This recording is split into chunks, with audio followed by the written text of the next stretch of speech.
sometimes, even with the very best intentions, things just don't go the way we planned for them to go.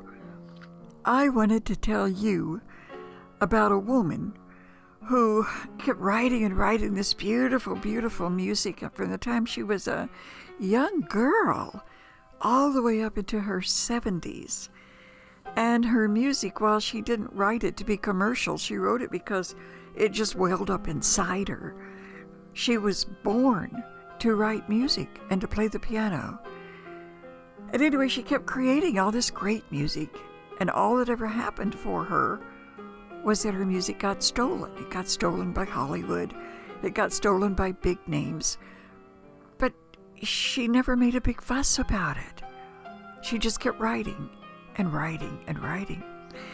And when she died, her grandson, Jack Allen, whom I had met years and years before,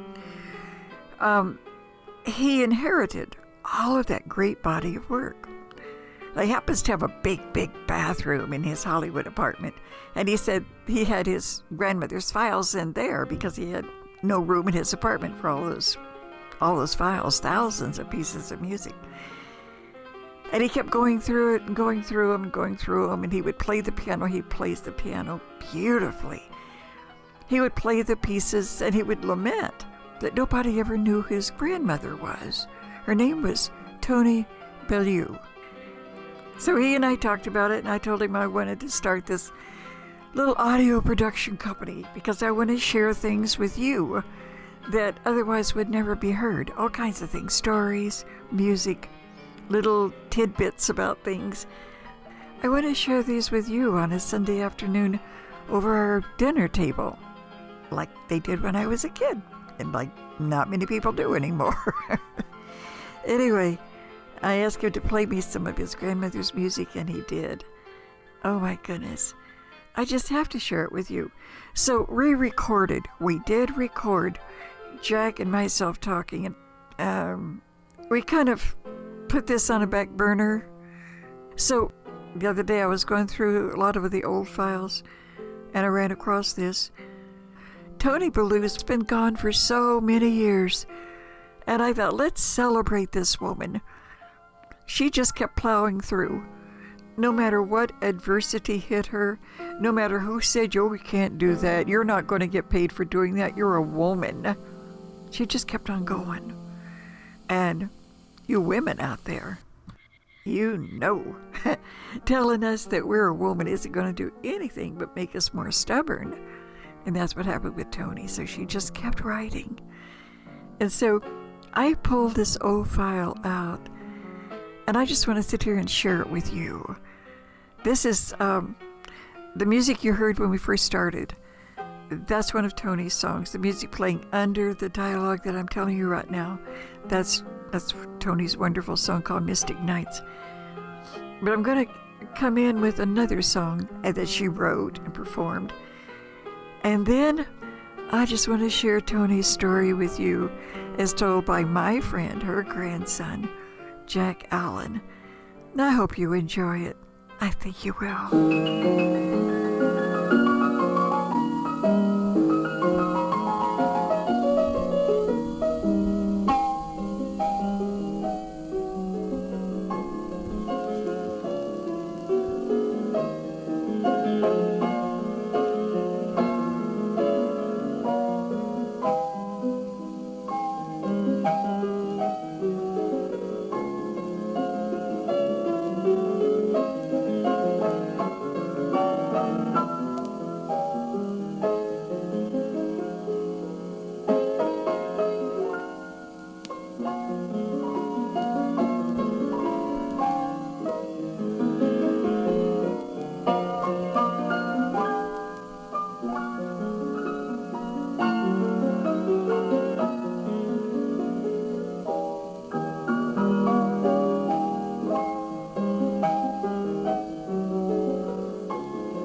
Jack is known as a really authentic Hollywood historian.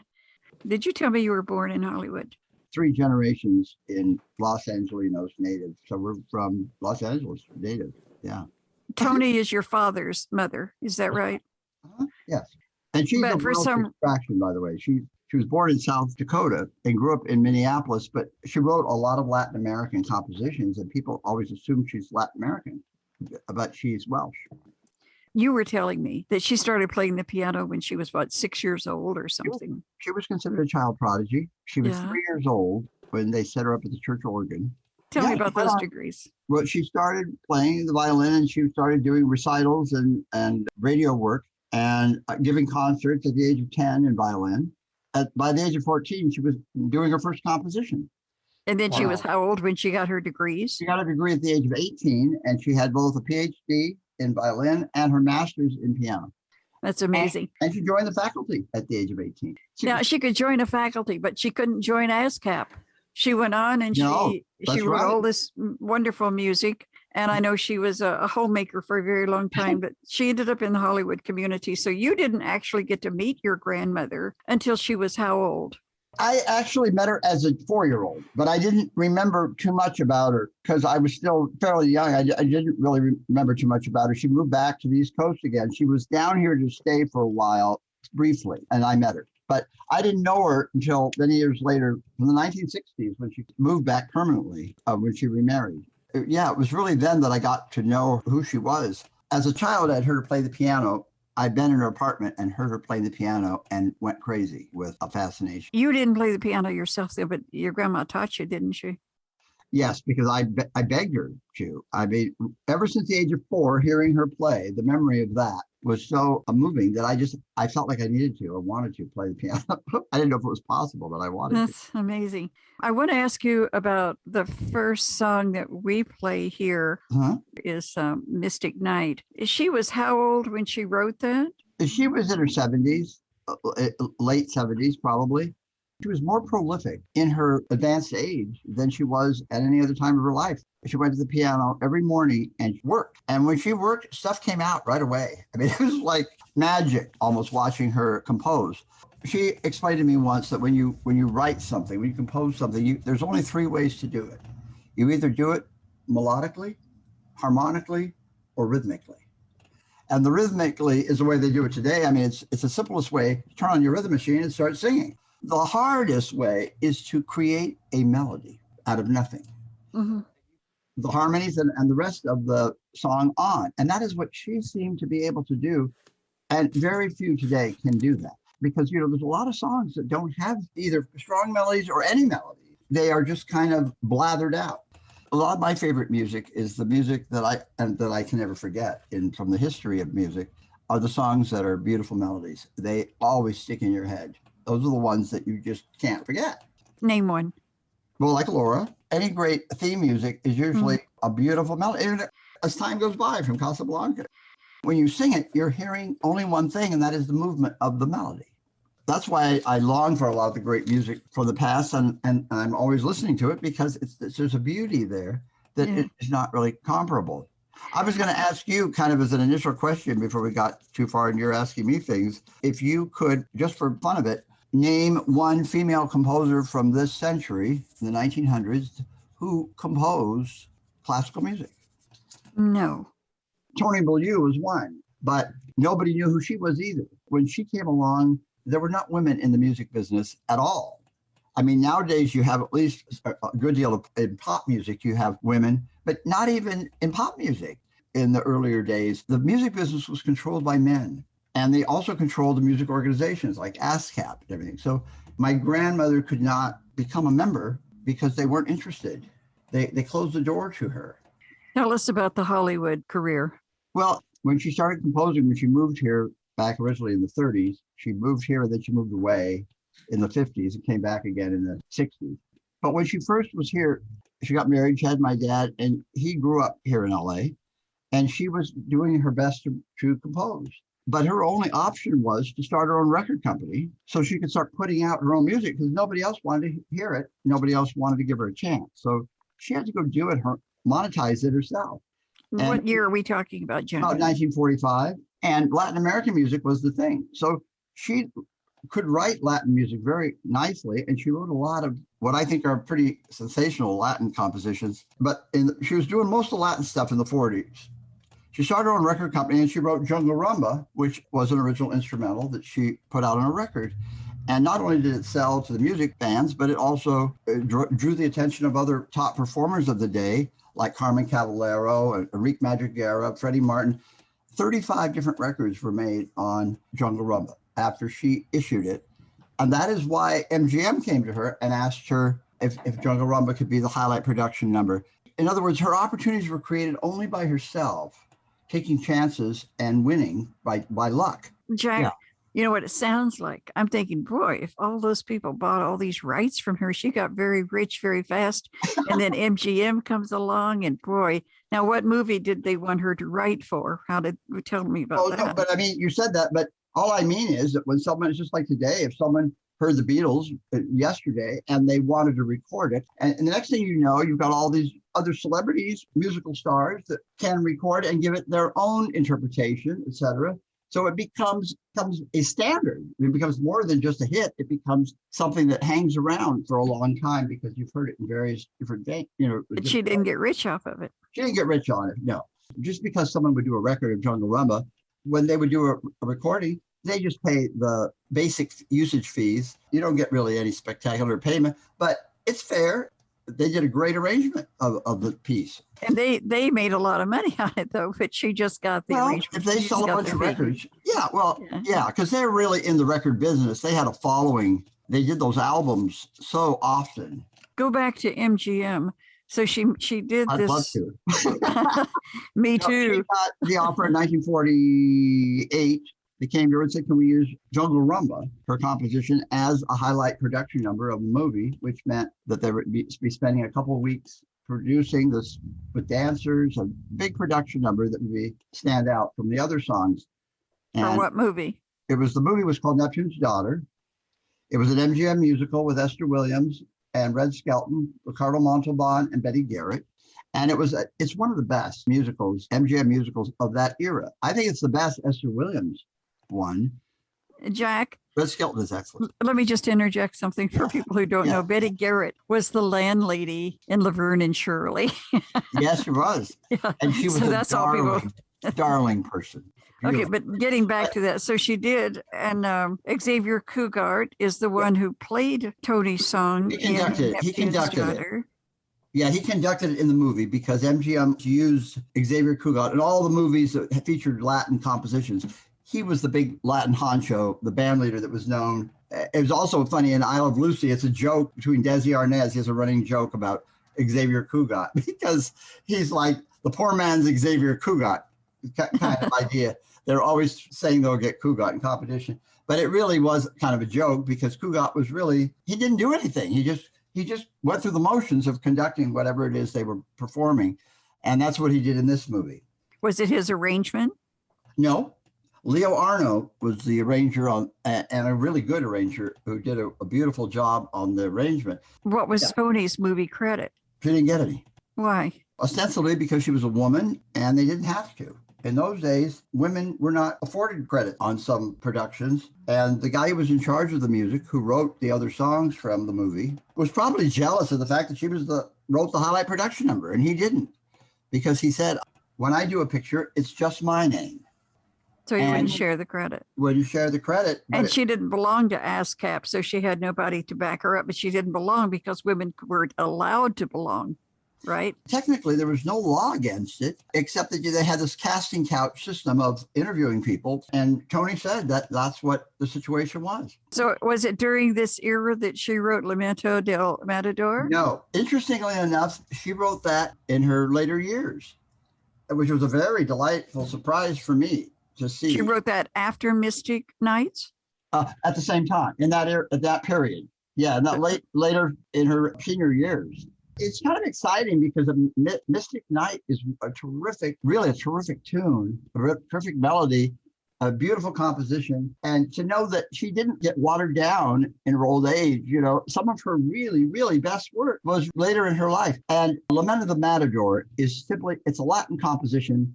It sounds sort of Segovia-esque in the way it's got a kind of flamenco kind of sound to it.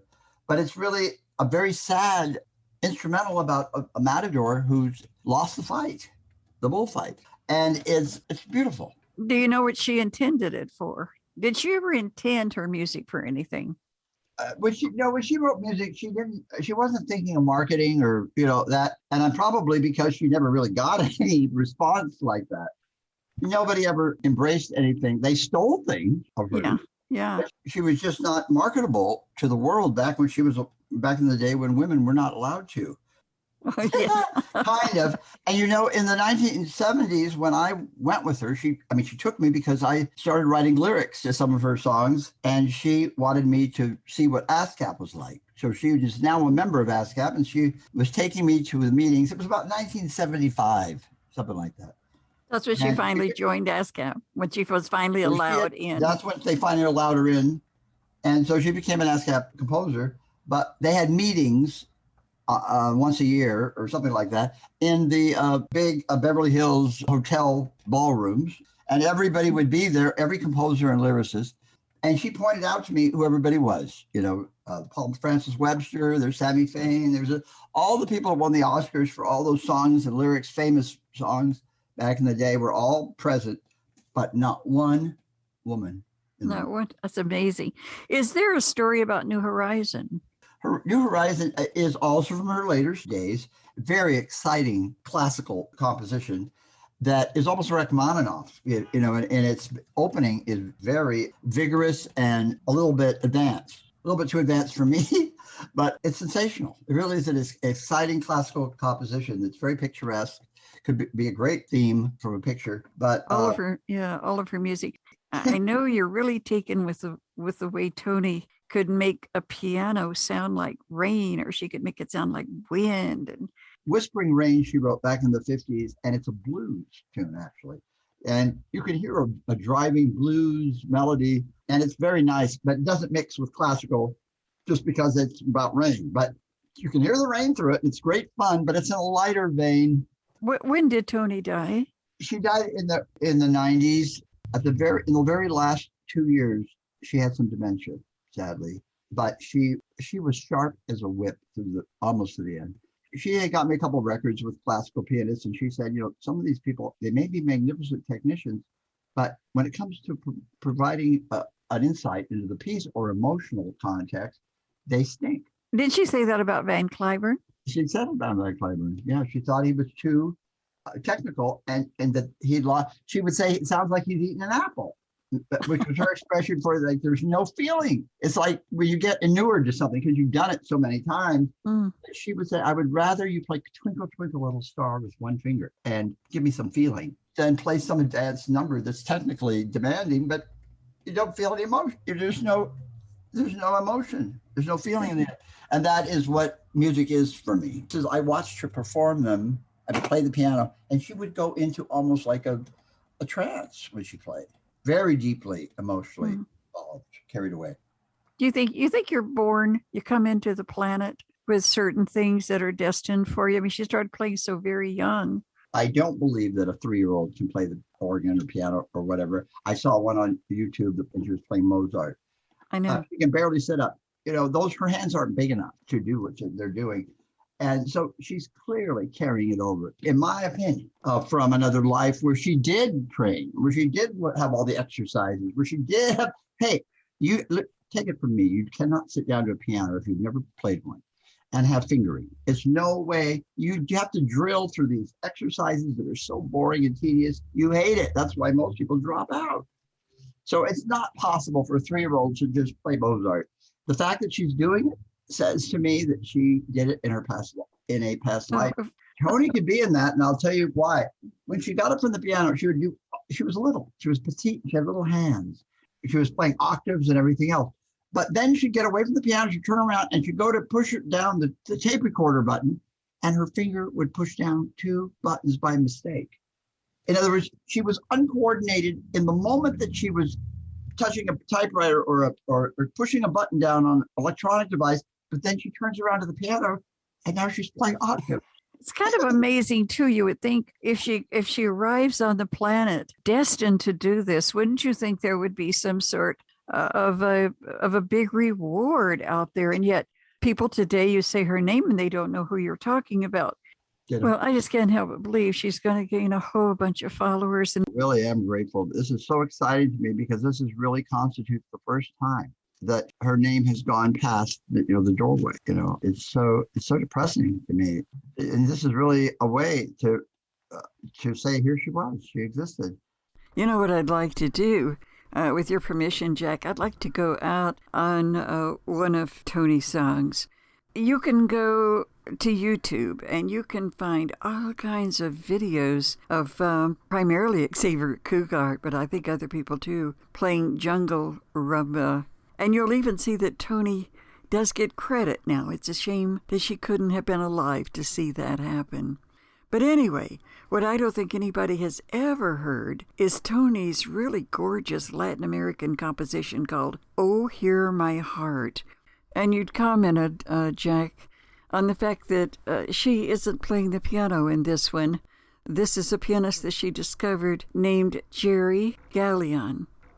Thank you, Jack, for being here. Like we say at our Sunday table, have another cup of coffee, another piece of pie, and sit back and just enjoy yourself. See you next time, and God bless.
Listen to the songs that Jack and I talked about on the beautiful music of Toni Beaulieu right here on Sunday Stories.